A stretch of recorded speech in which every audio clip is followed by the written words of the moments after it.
Of all the Rebbeim that I had, there's nobody who left more of a roisham, more of an impression on me than Rav Kalman. He was my 11th grade Rebbe in Ner Yisrael. It was the first year I was in Ner Yisrael. He's a 10th grade Rebbe in general. Many times to me it felt like he just spoke to me.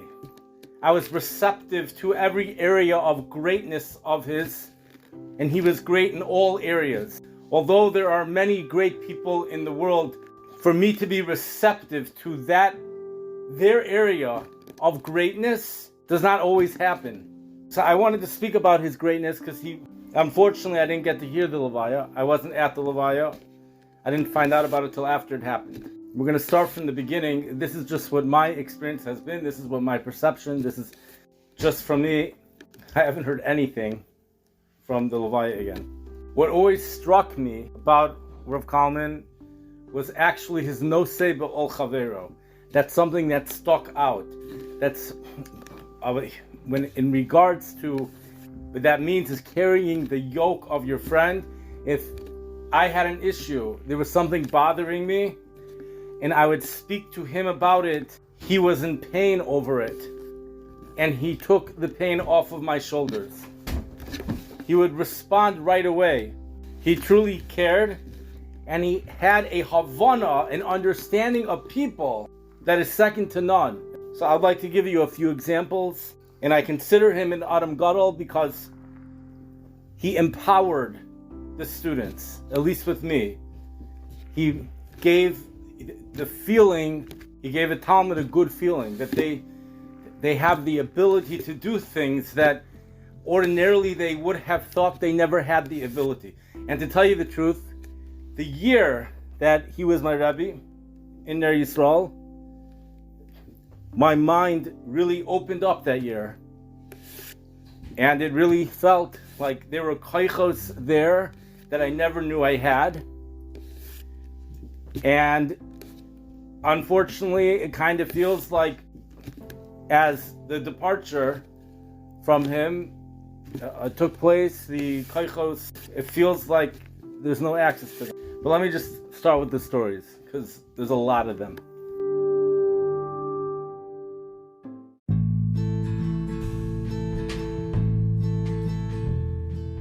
So one night in Ner Yisrael, it's the high school, Marv back then, this was in the late 1990s. Marv, I remember it being about 8:45 p.m. Marv finishes at about 9 o'clock p.m. and Bachrim are free to go back to the dorm. And as a high schooler, to end your day at 9 o'clock, it's a long, long day. Very long day. Think about it. You know, public school, not that you could really compare the two. Ends 3 o'clock in the afternoon. More of the Orthodox Jewish schools maybe end at 5 o'clock. Well, in yeshiva, the day ends at 9 o'clock p.m. 9 o'clock. Now, I was coming from a different type of yeshiva, where the day did not end at 9 o'clock. And this was my first year in Ner Yisrael. It was a very, very serious place. And what was amazing is that at 9 o'clock, people actually did not go back to the dorm. They stayed in the Beis Medrash learning with a chavrusa. Now, that's just, it's hard to even comprehend. A person can have an enormous avos HaTorah, but at the same time, they need to take a break. So anyways, this was the beginning of the year. And at that point, in my mind, I had a lot of avos HaTorah, and I did. But you know, when you're in a place where you kind of see everyone else doing things, it kind of looks like they're doing it better than you, you start to think that, well, maybe I'm not really what I thought I was. And then the problem with that is, in many situations, especially at that young age, a person may start to believe negative things about themselves that isn't really true. But anyways, so it was the beginning of the year, right after Mariv.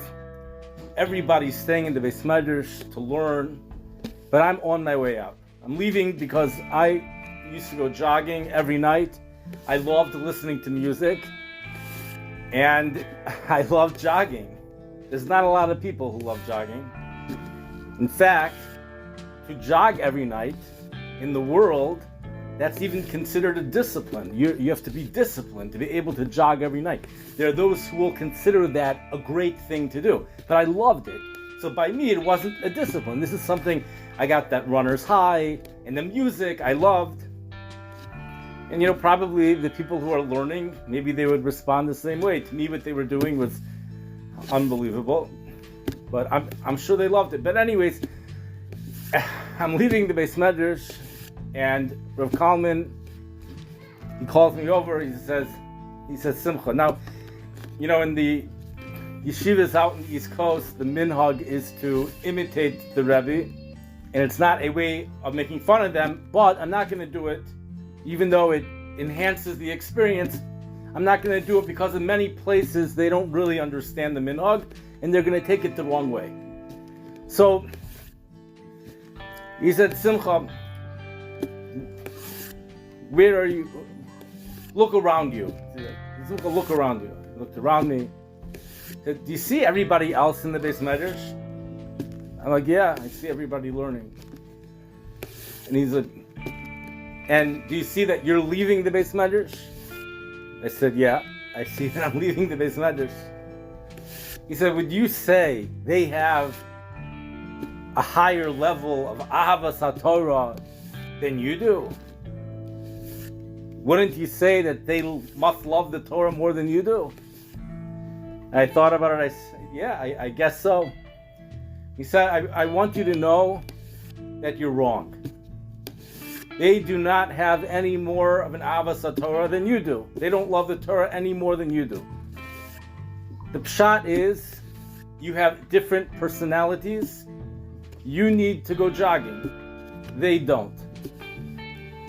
That was a very empowering, that was first of all, I believe he's right in regards to that. I did need to go jogging, and for him to have that Havana, he had that understanding, he had that insight, to the extent that he actually called me over.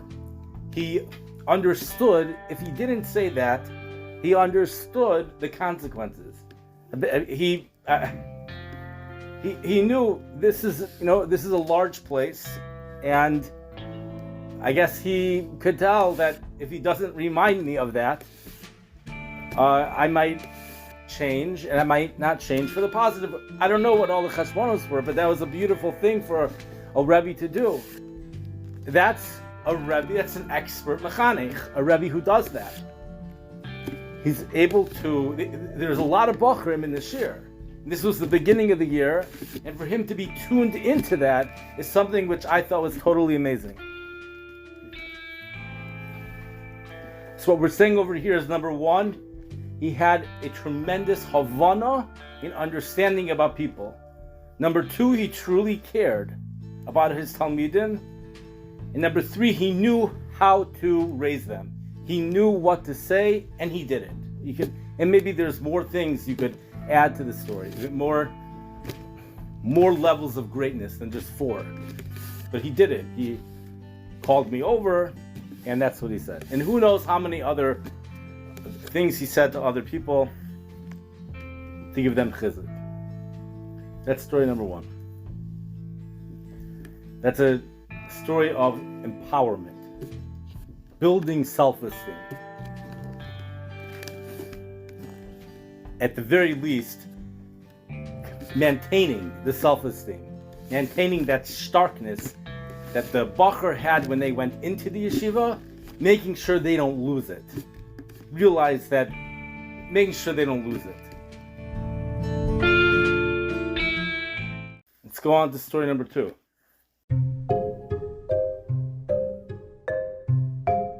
I remember I was extremely excited about going to Ner Yisrael. I was coming from a different yeshiva, and it was really my decision to go to Ner Yisrael. Or you could say it was divinely inspired. Maybe HaKadosh Baruch Hu put the thoughts in my head, whatever it is.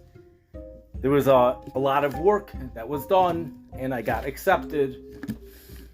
And unfortunately, the very first day, I missed the flight. I didn't make it to Baltimore. I missed the flight. So I missed the very first share. I believe it was on a Tuesday night. In those days, they used to start, maybe it's still like this, they start the very first Tuesday night of Elul Zman. So by parents-teacher conferences, I remember, I believe my parents told me, they did, Rebbe Kalman said, he said, in the very beginning, when he missed his flight and he was late, he was upset. But then he got to understand his nature better. And once he understood his nature, he was no longer upset at all. So Rav Kalman was a Rebbe, he put things into context. He truly understood what was going on. He got the picture. There's a difference between Ploni missing a flight and Almoni missing a flight. There's a difference between the two. Let's go on to the next thing.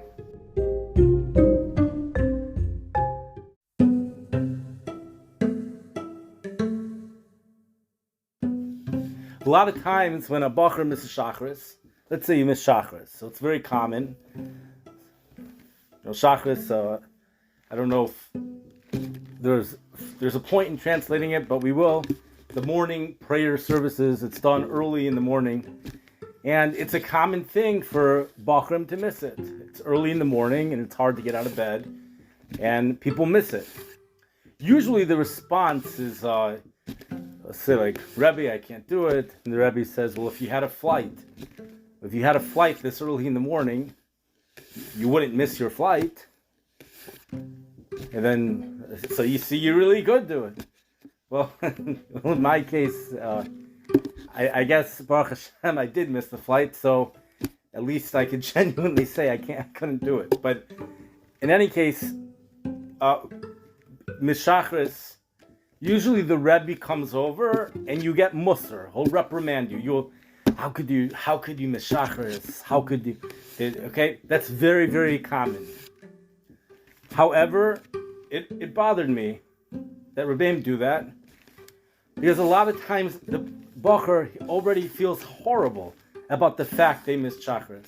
They didn't want to miss Shachris. I didn't want to miss Shachris. I set my alarm. I was looking forward to going to Shachris. That year we were learning Masechta Brachos. And Masechta Brachos, especially Masechta Brachos, the first tractate of the Talmud, it speaks a lot about the importance of minyan, of davening with the congregation. It speaks a lot about that. And I did not want to miss Shachris, but it happened. It would happen. And again, Rav Kalman was tuned in. He would call me over, and he wouldn't give any musar. Actually, he did the opposite. I don't remember the specific words he would say, but it was an upbeat message. It was like, listen, I do remember. What was it? Was listen. It was like, listen, Klal Yisrael also slept in by Matan Torah. Like, so it was something like that. It's like, listen, Klal Yisrael also slept in. You'll pick yourself up again, and you'll come tomorrow.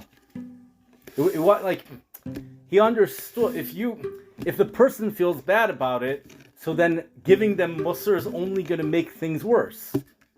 If they don't feel bad about it, okay, then you give them musar. But somehow, at least with me, I think probably by everyone, but he was tuned in to that frequency. He knew exactly what was going on. He was really an expert mechanech. I felt like he got me. He really understood me more than any other Rebbe I've ever had. And we're going to get more into this. Now, the next thing.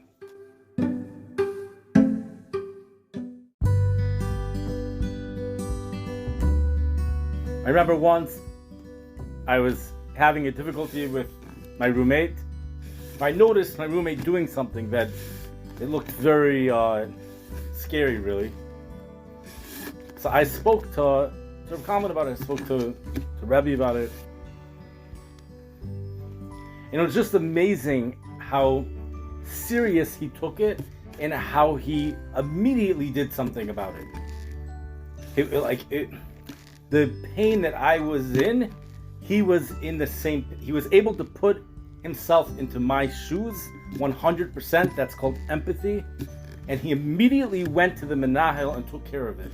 And this happened more than once.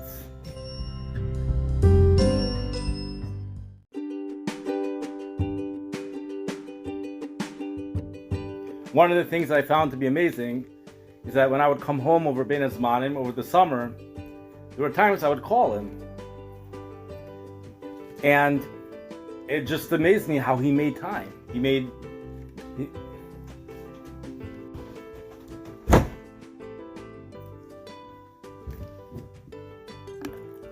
I'd call him up in the summertime, and it would always be the Sever Panim Yafos. Oh, Simcha. How, like, it was, and you would think he just had all the time. He would spend so much time I would ask questions. The Torah that he presented was presented in the most geschmacka way I've ever heard in my life and have ever been exposed to in my life, and it remains that way ad hayom hazeh, until this very day. Up until that year, all the Torah that I learned came from my Mora in pre-kindergarten. That was when I had him. He explained things in Chumash, explained things in ways that I've never heard before, and many times it was the very opposite of how things were always taught to me. And it was like pearls of wisdom would come out of his mouth by everything. I understood it in a way that I was never able to understand anybody else, and therefore all my questions were addressed to him. Everything. That fighting in the Middle East, I would ask him. I wanted to hear his perspective on everything. History, I wanted to hear from him. Just to give one example, just a quick little Dvar Torah. He said this over in the name of Rabbi Weinreb Zatzal. Perhaps I have a detail off or two, but he would say, do you really think Yitzchak was such a fool? He didn't figure out this was Yaakov? Is it really possible that Yitzchak was tricked?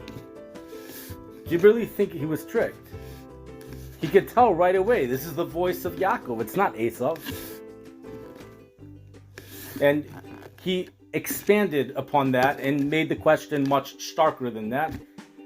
But he said, no, Yitzchak understood very well this was Yaakov.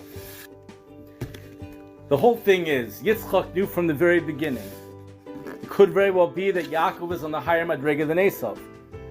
But the one who's going to transmit the Masorah in Klal Yisrael can't be this innocent. He has to be a tough person. He's going to have to be someone who knows how to fight. And he didn't think Yaakov could do that. Yaakov might be on a higher madriga, but Esav has that ability. Once he realized Yaakov was dressed like Esav, and at that moment he realized, wait a minute, Yaakov does have the ability to fight. He does have the ability, that deception, that he could transmit the Masorah. If Yaakov has it, Avad, I'm going to give the bracha to him. That was just like an eye-opening thing. Like wow, that made a lot of sense. And there's so many other, just that year, just all the Divrei Torah was stuff that, Divrei Torah that I've never heard before. It was just the opposite of, many times the very opposite of what I've ever heard.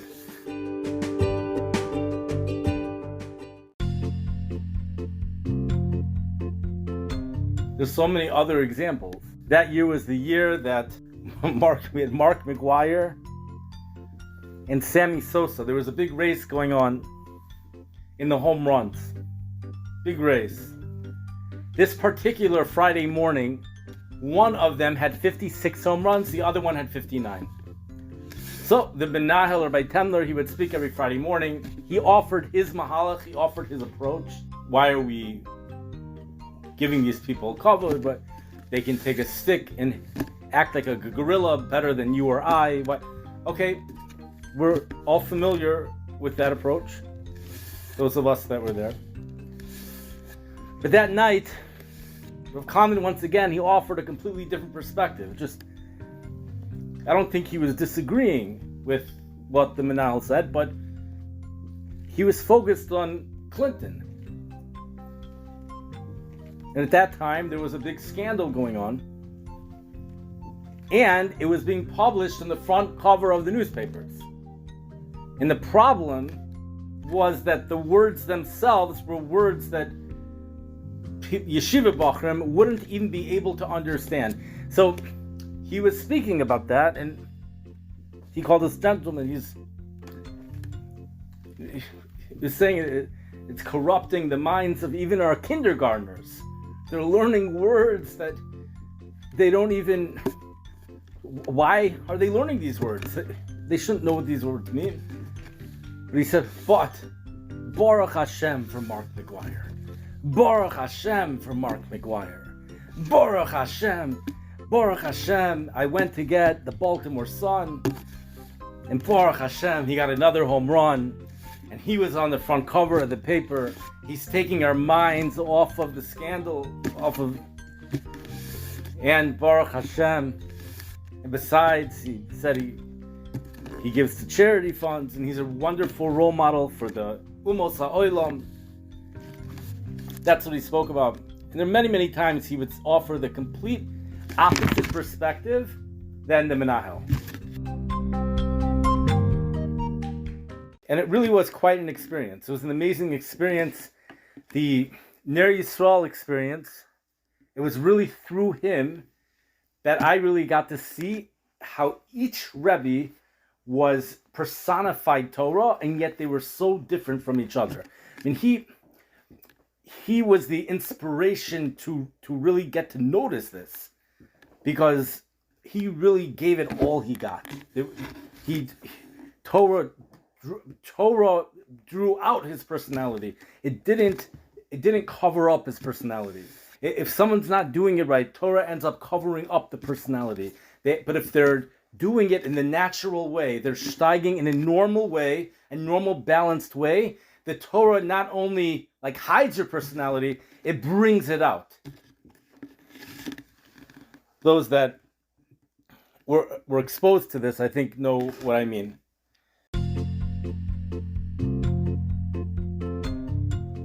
I'll just speak about something else that I just found amazing. It's the frequency. When I say frequency, I mean like radio waves. It's like either he just was really tuned into the person, or somehow this connection, some other way there was this connection. So as people know, many people know that I'm very into the weather and that I love snow.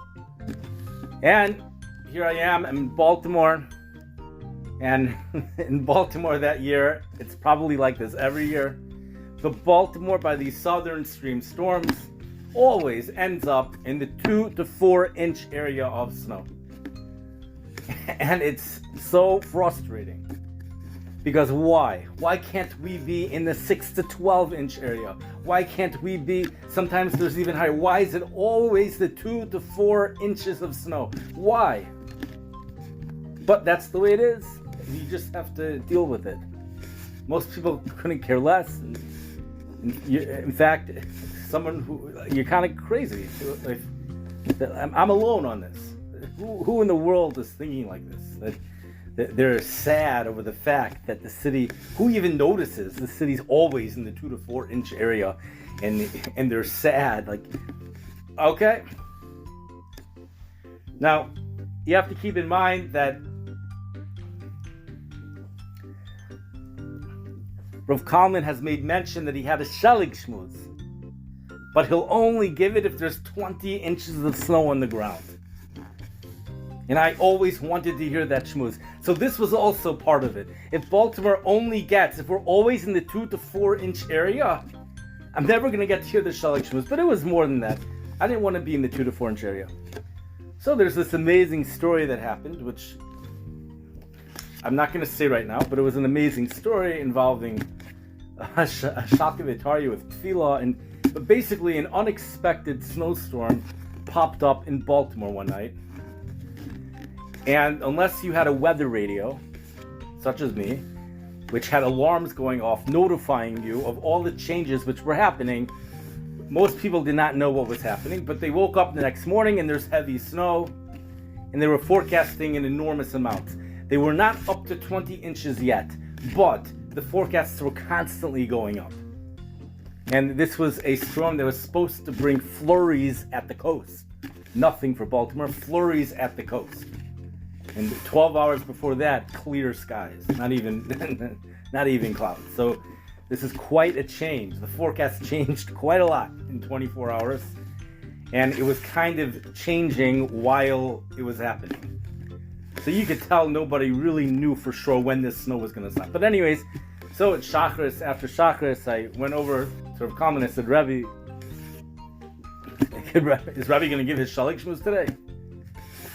And I said, it's going to be 12 to 20 inches of snow. Is Rebbe going to give his Shalik Shmuz? He said, 12 to 20 inches in Baltimore? I said, yeah. He's like, let me tell you something. No. This city never gets more than 2 to 4 inches. And I was like, what? Like, it's not just he said it, he was aware of it, but he said it with the same emotion that I always felt. So the question to me was he just, was he also like this? Or was he just making me feel comfortable, like normalizing me? Like I'm not the only one that noticed. I know Baltimore only gets 2 to 4 inches. This time it's going to be different. He didn't give the Shalik Shmuz, but we got a lot of snow.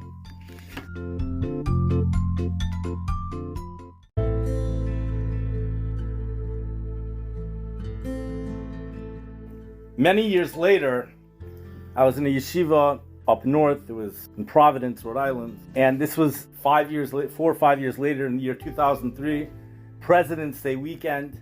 And word was out that Baltimore was getting clobbered with snow. And there was, for sure, he would have given the Shalik Shmuz. The question is, though, the snow may have started Friday night, but there was not a lot of snow on the ground Friday night. So that was my suffix. I had a doubt. Did he give it? Did he not give it? The storm it stuck around Baltimore for a while. It eventually made it to Providence, Boston. It made it to all the other cities. Baltimore got significantly more because the storm just was parked there for a while. And I heard he gave the Shalik Shmuz. Not only that, people recorded it. I never got a tape. I think it was 45 minutes long, maybe more. But I called him up. I was in Providence. I called him up and I said, I heard Rebbe gave the Shalik Shmuz. He said, yeah. I'm like, but when did Rebbe give it? And he said when. I'm like, but there wasn't that much snow. They were forecasting it. We have to go back a second, actually. But the other story, when Baltimore got to pop up 12 to 20 inches, he said he's not giving it. He said, because he'll never give it based on a forecast. Okay. And there was another reason too. He said there has to actually be 20 inches on the ground. In this case, I said, but there wasn't 20 inches yet. They were forecasting. He's like, yeah, but everybody knew there was going to be 20 inches. Okay, fine. I guess things changed. And he said to me, he would love to give me this shmuz. But there's one enormous difficulty. You know what that is? I said, no, what? He said, you know the first city to get snow from any storm system? And I very well know that it's the Baltimore area. Sometimes Washington, D.C., but, areas further south than that, usually the cold air, it's not cold enough for it to be snow. So a lot of these nor'easters, Baltimore's the very first city. He said, yeah, that's correct. And do you know the last city? I said, Providence. He said, yeah.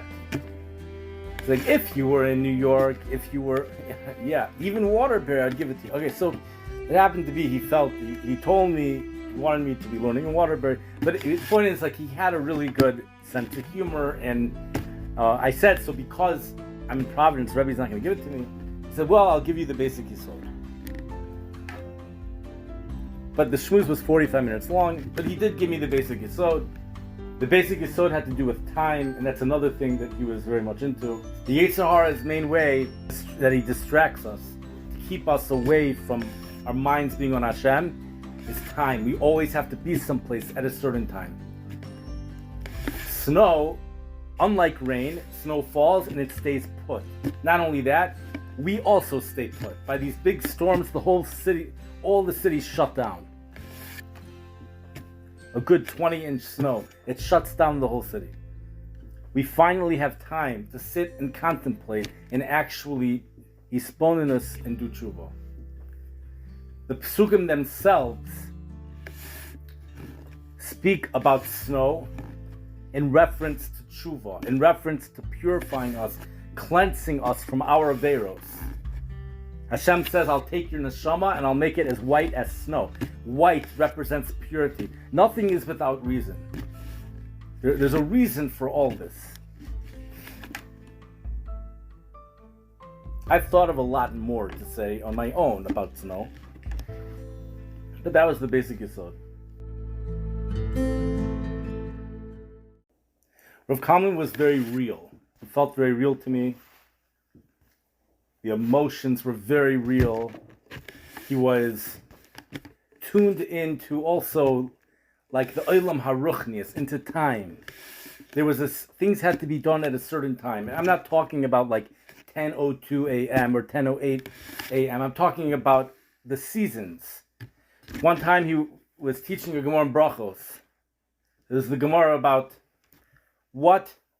in what way were the earlier generations greater than us? In what way? The Gemara says, well, it wasn't Torah learning because they only learned one Seder of Mishnayos. We learn all six. And it wasn't this. Rather, it was their ability to be moiser nefesh al kiddush Hashem. And the Gemara gave an example. And it was a very strange example. And this was, I don't know what time of year this was, November maybe. And Rav Kalman said, if you want to know Pshat in the Gemara, I will only tell you by Parshas Vayakel. That's the time. That's the time to tell you. And now is not the time. It's a very... Okay. I kept in my mind, I'm going to ask him Parshas Vayakel. Parshas Vayakel came. There was some simcha going on. I think it might have been Shmuel's bar mitzvah. There was something going on. And he said, he said, you'll have to ask me next year, Parshas Vayakel, because this year he's just too busy with the family simcha.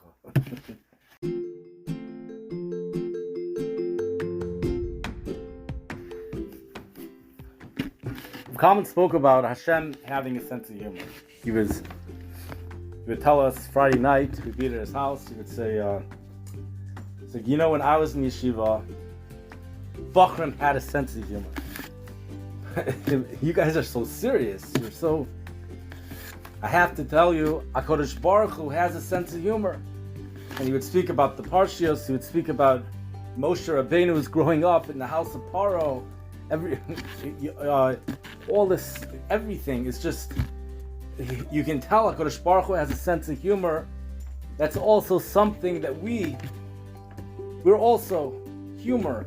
Humor is part of Yiddishkeit as well. It's part of our learning. It's part of Torah learning.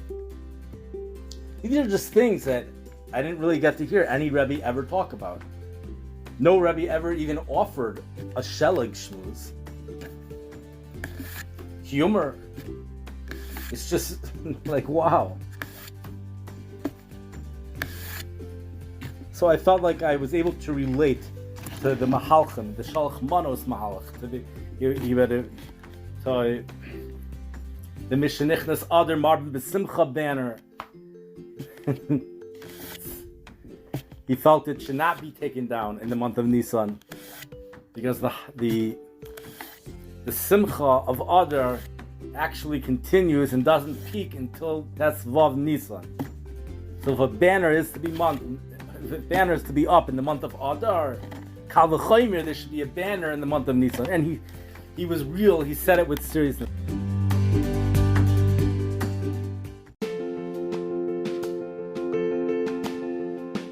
This one time in the summer, one of the struggles I had is that I got to hear his Torah on about every Yontif. But what about Tisha B'Av? We're not in yeshiva for Tisha B'Av. And I'm sure he has brilliant things to say. So I called him up and I asked him, has Rebbe ever spoken about Tisha B'Av? And of course, he said, yeah. He said, and they're on tape. They've been recorded. So I said, is there a way I can get access to them? He said, well, the tape I really want you to hear is in South America. So that's the one that's really for you. But there's another one which is also good. It's not perfect like the one in South America. And I'll send you that one. So that was like amazing. And at the very, very end of the conversation, he said, but I want you to know there's only a 50% chance that I'm actually going to send it to you. I said, Rebbe, he said, I can't tell you why, that's just the way I am. He said, it's just the way he is. And again, I felt like I'm the same way, and I understood. It was like, I don't know if like he was trying to like if he was doing that out anivas, like humility, like saying, Simcha, you're not the only one that doesn't always follow through. But whatever, I don't know what the shot is. It's only 50%. I would say he would disclose information. How about the charger? I have it. Or just turn it on. What?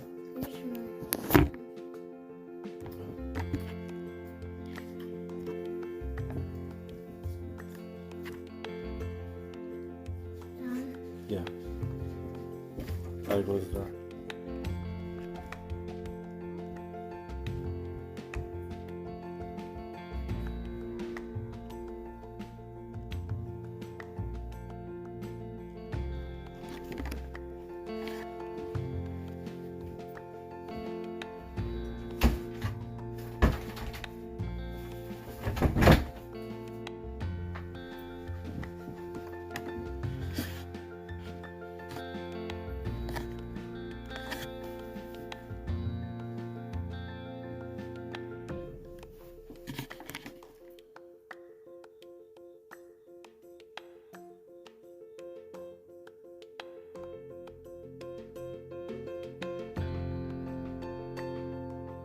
Disclosing information about oneself, that's humility. He didn't overdo it. He disclosed enough to validate the other person's feelings and to affirm them. It was something very special.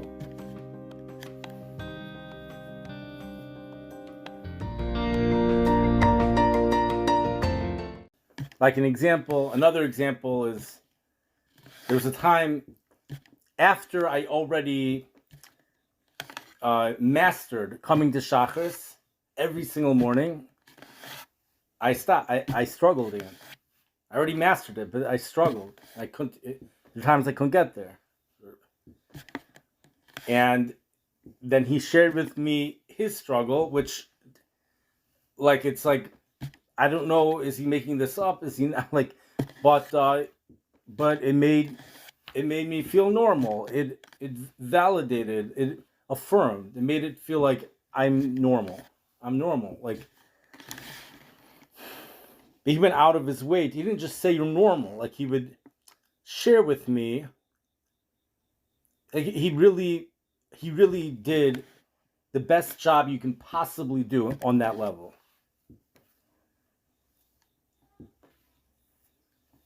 The Yimei Ahava versus the Yimei Sina, that was a major theme of his. Now, This following story is super fascinating. So I remember maybe a month into coming to Ner Yisrael, I go back to my dorm room and everything was confiscated. It's empty. There's nothing there. Nothing. There's a little note on my pillow that said something about I sunk your ship. So I didn't know what to do. So I went to the dorm counselor, Rabbi Weinreb, who it was a whole interaction. Apparently, because the room was messy, the things were confiscated. But it wasn't just in order to teach a lesson. It wasn't just like in the future, make sure things are clean. They had even more of a concern than that. It was something similar. What it sounded like was like, this is what he said, we have a thinking or whatever, that if your room is a mess, then your mind is a mess. So they wanted to get to the bottom of it. So I remember the next day, Rav Kalman asked me how things are going. I don't know, like he didn't always ask me, just that day he asked me. And I told him about that myself. And this is what he said. He said, I want you to know, there's a story they say about Rav Simcha Zis. And the Balei Musar loved this story. But he said that he thinks it's terrible. And he always spoke with that passion that it's terrible. And the story goes that with Simcha Zissel, his son, learned in a yeshiva, and he didn't see his son for many years. And he was traveling through the very same town that his son was learning. So he wanted to check up to see how his son was doing. So he came by to the yeshiva, he went into the son's room, and he saw that everything was clean and neat, and there was a pair of shoes, it was neat, right by the bed. And with that, he continued on his way. He never saw his son. And they asked him, like, why didn't you see your son? Don't you want to see how he's doing? He said, I did. I saw how he's doing. I came into the room. When I saw everything was masudar, everything was clean and organized, I knew that he's doing well. So the Balei Musar, they take that story, and how do we know if you're doing well? If clean and masudar, you're doing well. Colin said the Balei Musar loved the story, but he thinks it's terrible. He said, you know why? Because have you ever read about who Rav Simcha Zissel was? You'll know that by nature, he was a very clean and orderly person by nature. And his son was the same way. So by then, if things were out of place, then there's something wrong. But for people who are not like that by nature, he said it even better, but I don't want to say exactly. Not like that by nature. There's no significance at all to your inner life. The way the room looks, it has no. He said you could be steiging, you could be davening, b'kavana, you could be doing great, and the room is not going to look masudar. There's no connection. So he said, he's like, I'm not telling you to keep a messy room, but keep in mind what I say. That's what he said. So again, it's the affirming, it's that building a self-esteem. And at the very least, making sure that that self-esteem doesn't get destroyed. Chas v'shalom. He was very tuned in to each bacher.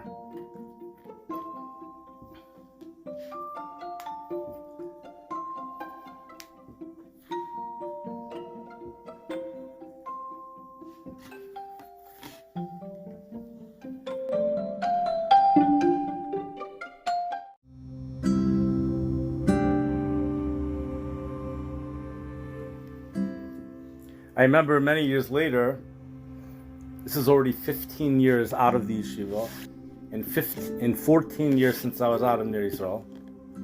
I told him that I had a job in special ed. And he was so happy. He said he always knew. He's like, you would be excellent, he said, in special ed. And he always held that way. And he always told me to keep his name on as a reference. But it's not just he touched people up, he confidently knew. Like he was confident about his Havana and about how he understood people. Now here's really something very unique and amazing.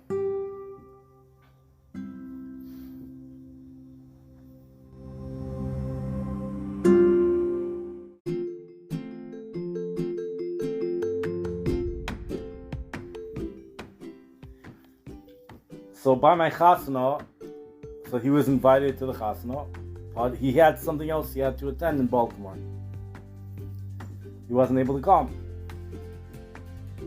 But the day of my chasna, I got a voicemail. And the voicemail said,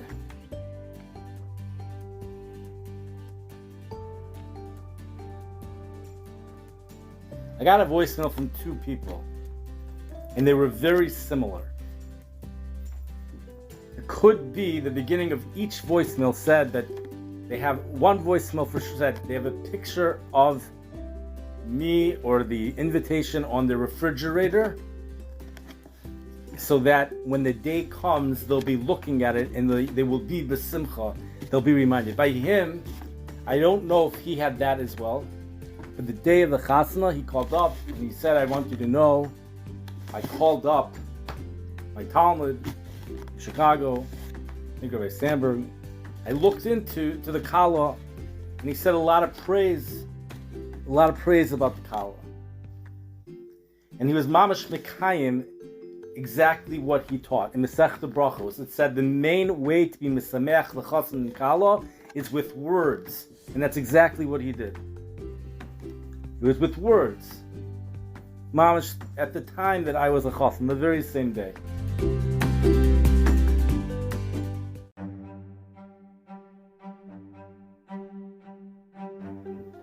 And we all know that Masechta Brachos he loved Masechta Brachos.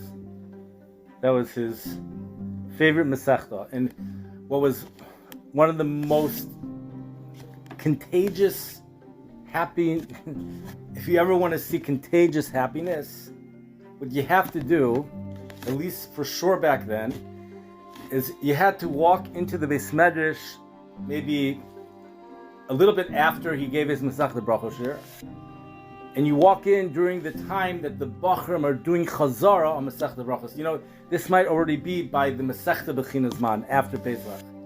And if you walk in during that time, you'll see him standing by his table, by his stender. He's full of energy. He looks so besimcha as he watches the Bachrim do Chazara on Masechta Brachos. There was one time I called him up and I said, Rebbe, how's Rebbe doing? He said, Baruch Hashem, the Talmidim, the Bachrim are getting very into Masechta Brachos in such a simcha, in such a, I don't remember the exact lashon that he used, but it was, he really, really loved that Masechta. There was a camp he worked at, and originally I believe they agreed upon him teaching Masechta Brachos, but when he found out that he wasn't going to be allowed to teach Masechta Brachos, he didn't come. Like it was something like that. He really loved Masechta Brachos. He also he was famous for his Novi Shir, and he would teach Shmuel Aleph.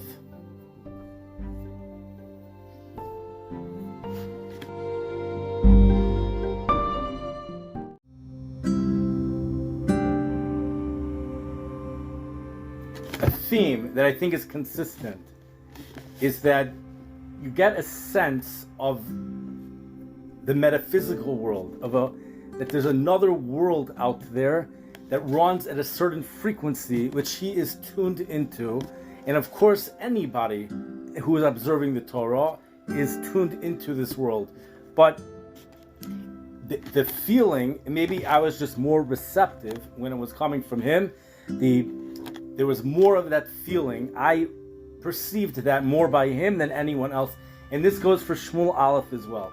Shmuel Aleph is, I don't know if it's the only place, but you have a story in Shmuel Aleph about Shaul going to this witch who brings Shmuel up from the dead, and you have like a very real encounter with this other world.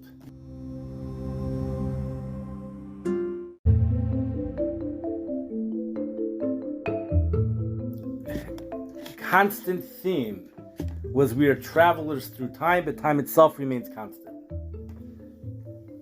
That means that Elul is the time for tshuva. You could do tshuva any time, but the chances for hatzlacha are better during the time of tshuva. The chances for chayrus, for freedom, is better during the time of the Pesach. And he was very tuned in.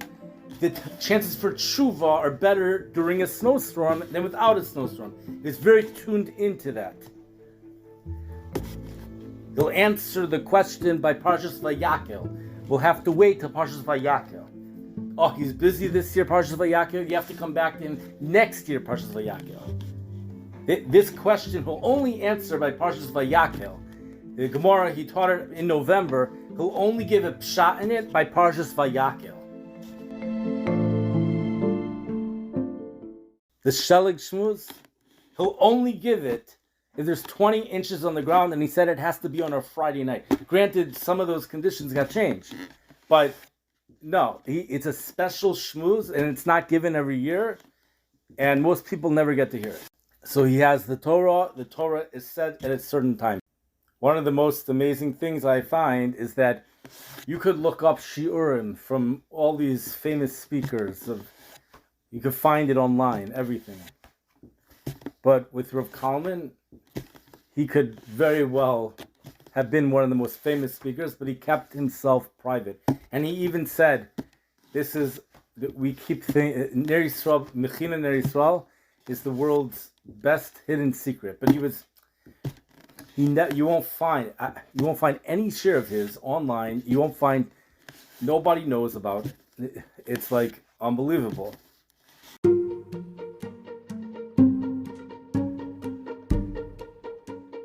And I'll give the best example of this is in regards to that Tisha B'Av tape that he said he would send me.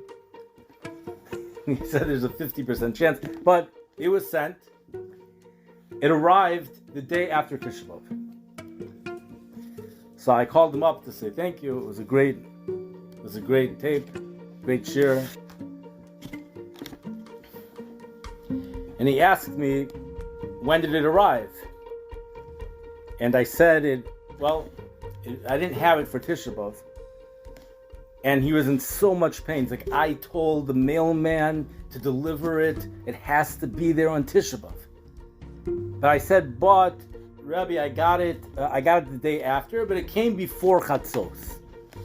So he said, oh, okay. He wasn't so happy about that either, but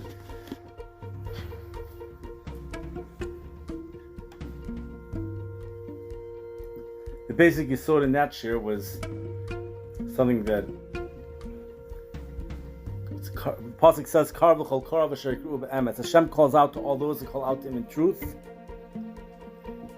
Tzidkus or rishus is not the name of the game. When coming close to Hashem, it's knowing where you stand. That was what that tape was about. A person could be very far away from Hashem. As long as they know they're far away, Hashem will have a relationship with them. And the tape said it much better.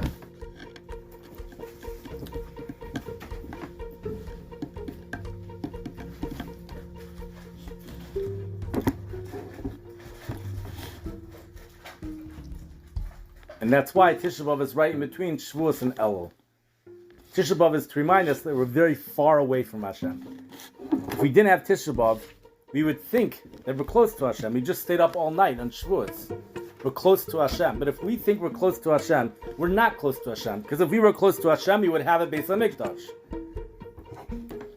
As long as we know we're far away from Hashem, then we could have an Elul, Ani L'Dodi V'Dodi Li. Then we could come close to Hashem. Tisha B'Av is called the Moed because it's a meeting place. It gives us the opportunity to meet Hashem. And that's why the Shenichnas of Mima'atin B'Simcha, we reduce our Simcha, but there's a Simcha that still exists even in the month of Av, and even seemingly on Tisha B'Av itself. And with that, he explained why every holiday, the physical world is a perfect reflection of that holiday. All of the Yom Tovim, all of the Yomim Noraim fall out during a time of the year that the weather is beautiful. All of the Yom Tovim fall out during the growing season. During the winter season, there's nothing at all. There's no Yom Tovim de'oraisa. There's a Chanukah, because the avoda of the winter is emunas chabalelos. It's emunah. But there's one exception, seemingly. That's Tisha B'Av. Tisha B'Av is a time of destruction. Shouldn't Tisha B'Av be in the winter? He said no. Tisha B'Av has to be in between Shavuos and Elul.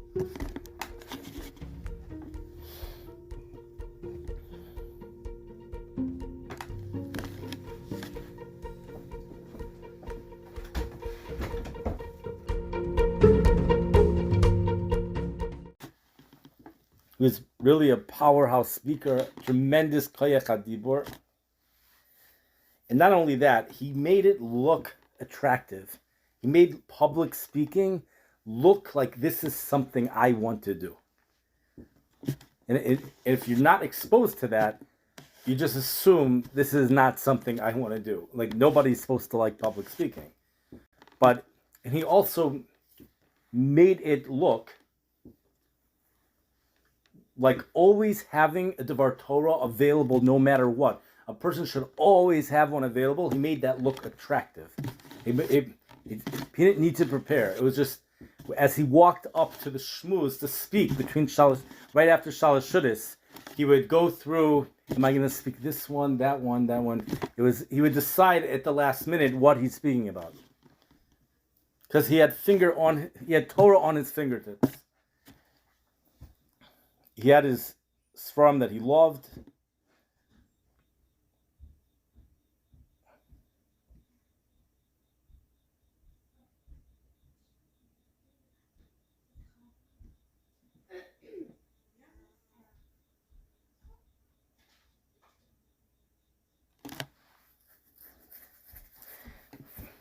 But it's not just with public speaking. His communication skills, when you consult him for Eitzah, he was able to give you the Eitzah in such a way that you would be most receptive to it. He would say, well, there's three possibilities. Either A, B, or C. Now the answer is always C or D. But he would go through all the pros and cons of each possibility, and the final answer would be crystal clear. It was just well, you can either stay in Ner Yisrael. Okay, the pro of that is this, you can go to another yeshiva in America, or you can go to yeshiva in Eretz Yisrael. And the hadracha there's no reason to doubt any of the hadracha. He had all the variables. It's really a part of it was also active, reflective. It was reflective listening. There was a little bit more than that. When it came to listening to people, he was an excellent listener. An excellent listener. He would say, I'm a speaker, I'm not a listener, but when it came to listening to people and their stories he was an excellent listener. he would reflect back what he heard.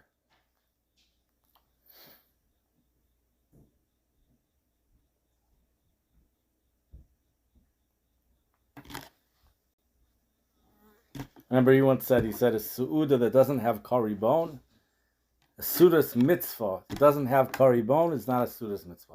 But I think he said you could be yotze with a don olam, or it was either one or the other, or maybe, I don't know what it was.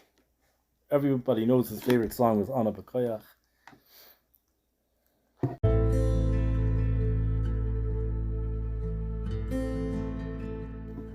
Another big Maila, this again has to do with he's able to put himself in the other person's shoes, is by the Yom Noraim in Ner Yisrael is absolutely amazing. It's the most inspiring davening. And to newcomers, it's like totally amazing. And despite the fact he's been davening here for a very, very long time, he was able to feel the inspiration that the newcomers have. He was able to remember what life was like before, and when it came time to say Chesiva Chesimatova or G'dontif, he'd be like, it's good davening, isn't it? Like something like that. Like he was able to, he never forgot what life was like before Ner Yisrael. He was either that or he was just very tuned in. Very, very tuned in.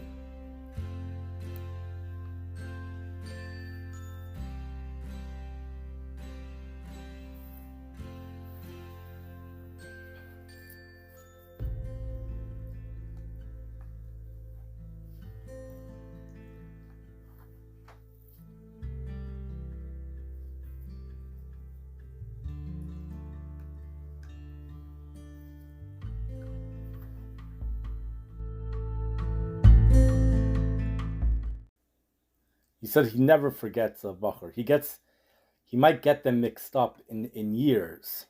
He doesn't remember who was with who, but he'll never forget a bachur.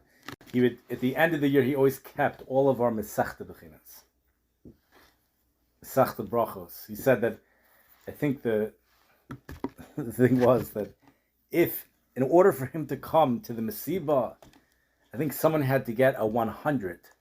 If one person in this year got a 100, he would come. He would have a l'chaim as well. It was something like that. So he didn't do it every year. There was a time. Things had to be special. This was. So I remember my grade in the Masechta Bechina, and it wasn't 100. It wasn't even anywhere near 100. But there was, again, he was able to do a firm, this means, it was a good grade. He kept the Bechina. I wonder where are all those Bechinas going right now. That's what I wonder. I would love to see it. Rav Kalman used to say that when a tzaddik comes to the city, he used to say when Rav Ruderman came to Baltimore, the Baltimore harbor got built up afterwards. The physical is always a reflection of the spiritual. The city itself, before Rav Ruderman came, it was a nothing. After Rav Ruderman came, the city got built up again.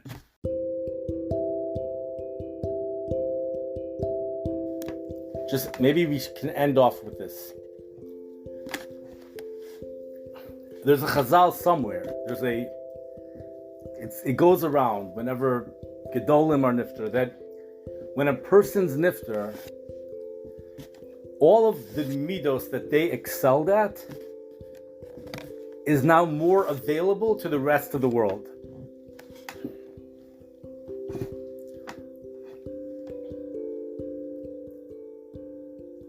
So I was thinking that if a person wants to be mekabel, person wants to work on Avos HaTorah and to start perhaps with Shmuel Aleph, Sefer Shmuel,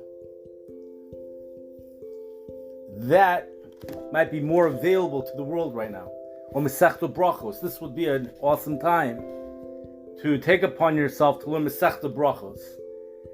And perhaps, if a person takes upon themselves to learn Masechta Brachos now, they have a higher chance of developing a tremendous ahava for that Masechta than if they would do it a few months from now.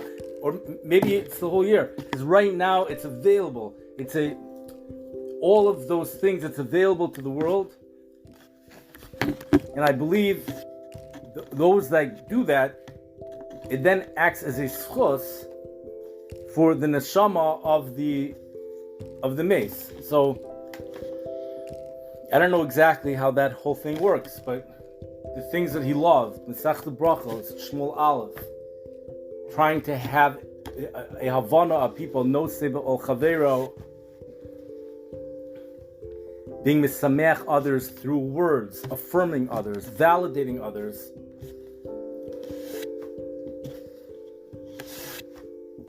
Being willing to disclose information about yourself, even if it might be a personal struggle to some extent, if it's for the purpose of affirming the other person, the purpose for their growth.